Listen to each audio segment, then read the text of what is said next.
What's up YouTube? Today we're going to be assembling this Aero Precision stripped lower receiver. So whether you're watching this video because you've never done this before, it's really not hard. I put all of mine together. That's what it's going to look like more or less in the final product. But it's going to be a simple short video on how to assemble these lower receivers from scratch. So I've got all my parts here. I've got the Aero Precision builder set with the custom camo. That's why this came already stripped. So we're going to have to put this together.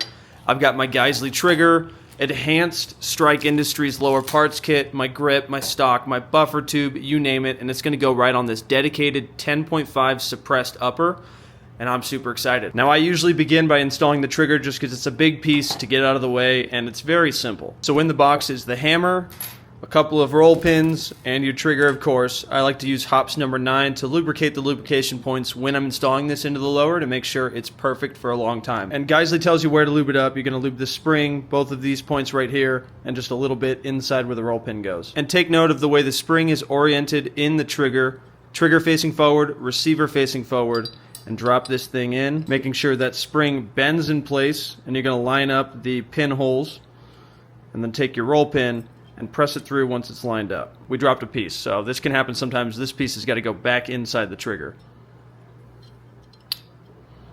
Kind of just wiggle the whole thing around until you get this roll pin to go in smoothly. You don't need to force it, you just need to give it a little bit of pressure. Eventually it'll line up and it'll kind of just snap in place just like that. And on the hammer, you've got lubrication points inside here where the roll pin goes, and on this little claw or edge mark right there. So I didn't show me driving the pin in on the hammer because I had to muscle it on there, but the hammer spring is going to be resting on the pins for the trigger, as you can see inside there. Now my hammer is working, that's it locked in place. Of course, if I pull the trigger, it pops off. You don't want to just dump the trigger on this thin aluminum right there, it could shatter.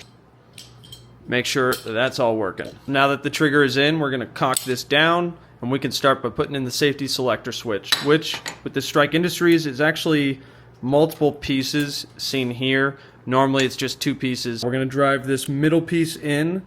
There's a little detent spring that goes in here, so you want to make sure the part with the detent is on that side, so it's going to be just like that. Once the selector rod piece is in there, you can bolt on the handles with their bolts right here. They didn't even give me an Allen wrench, so luckily I have an assorted supply that I always keep in my range bag. So we've got both sides bolted on. Just going to tighten this down quite a bit. And then that is mostly on. We just got to put in the detent when we put on the hand grip. And before we put that on, I'm just going to throw a little bit of lube in here, just where it's rotating. I like my rifles to run wet. It just means I have to clean it more often, but I'd rather do that than wear something down prematurely. So to finish the selector rod and the grip at the same time, you've got a little detent right here. Put the pointy side in down and put it inside of the hole right there. You'll see it drop just a little bit when it's locked in place in the little channel that's on the safety selector. Then you take your spring, slide it into the little hole of the pistol grip, and this thing's going to go in that little hole in place. And then you take your little pistol grip screw and you bolt down the pistol grip. And just like that, I've got my pistol grip installed and my safety selector installed as well. This is a 60-90 ambidextrous safety. And then of course, once this is all installed, you want to double check and make sure your safety works. Right now it's on safe and it's not pulling no matter what I do. If I pop it on fire, of course it's going to fire. Up next, we will install the bolt catch, which is often the worst thing to install, but on these Aero receivers, it's actually threaded, so you don't have to press in a detent. We've got this threaded one right here. So this rear bolt catch assembly is this big piece right here, a little spring and a detent. It's going to go in just like that, and this is going to go in that little hole in the receiver right there. Then you're going to take your bolt catch, slap it in place, hold it, and get that threaded arrow piece in both holes right there, and then we just screw this on with an Allen and you're good to go. Kind of eyeball the tightness here. Just go till it feels good, and then you'll see your bolt catch is working when it springs back in place just like that. Now let's install the mag release. It's 2 pieces and a spring. It's going to go in just like this. You take this bigger piece, slide it in like that, hold it with your bottom hand, drop your spring in place, and then this piece gets threaded on. Push this in place and twist clockwise. The best way I've found to tighten these is push this in and tighten the backside. You pretty much just want to tighten this to where the button is just barely recessed into the receiver so you don't interfere with this hitting the receiver because it will move around. But right about there is where you want it. That's your mag release. Next up is the buffer tube, and there's multiple moving pieces to this, and it can be a little confusing. You've got your buffer tube, castle nut, and this little back piece. You've got your back takedown pin, goes in just like that. You've got your takedown pin, spring, and detent, and then a second spring and detent that goes inside the receiver. Starting off with the takedown pin, slide this thing in there with the channel facing you, just like that. Take your detent, put it in the little hole.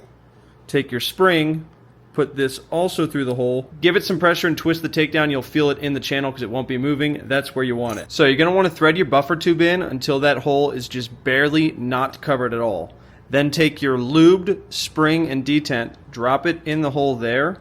You're going to push this down, and you're going to thread the rest of the buffer tube on. Sometimes it's handy if you've got a little screwdriver or something to press this down for you, and thread this piece on just like that. It's going to snap in place on the enhanced buffer tube, but some buffer tubes don't have that notch, but it's going to look very similar just like that. Once you've got your buffer tube on there more or less, you're going to take this little back plate and push that spring in with the back plate. Hold that down and screw on your castle nut. Get it hand tight for now, and I can show you that our back takedown pin is working. I'm gonna have to lube that up. That was really hard to push out, so let's get a little bit of lube in here. Now we just need to tighten this with a proper wrench. They say it's about 30 foot-pounds, give or take.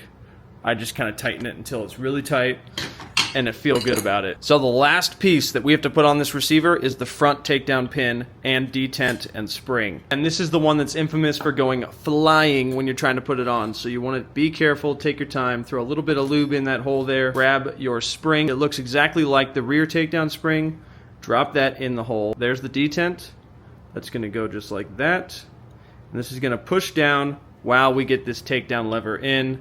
It can be a real pain in the ass. So I prefer to get something flat and skinny to press that down. This is going to be a lot of trial and error here, so you kind of just got to keep trying until it works. And get ready for the spring and detent to go flying, and if it does, try to figure out where it landed. Push that down. Uh-oh. Boom. We got it in. Wow, that wasn't actually bad at all. First try. Okay, let's lube that up. That's it. Lower receiver is pretty much done. The last piece of the puzzle is just putting the stock on. Very simple. Pull, and bam. Oh wait, we did forget something. I forgot to put in my buffer spring and buffer, so let's do that right now. I like to spray this with CLP before I drop it in. I'm going to do that off camera. Now that this is soaking wet with CLP, we're going to slide it in, and we do have to press that detent down to get the buffer in. So you're going to take your skinny flat object again, press this down while pushing the buffer in. Once you've got your buffer spring and buffer, it should look something like that. It stops right on the detent. And there you've got your completed lower receiver attached to your upper. And yes, I paid my $200 tax stamp. There you have it. Pretty simple, pretty easy. Aero Precision really makes it easy with their enhanced lower receivers. But thanks for watching. And if you want to see more videos like this, subscribe to my YouTube channel. Thanks for watching, and see you guys later.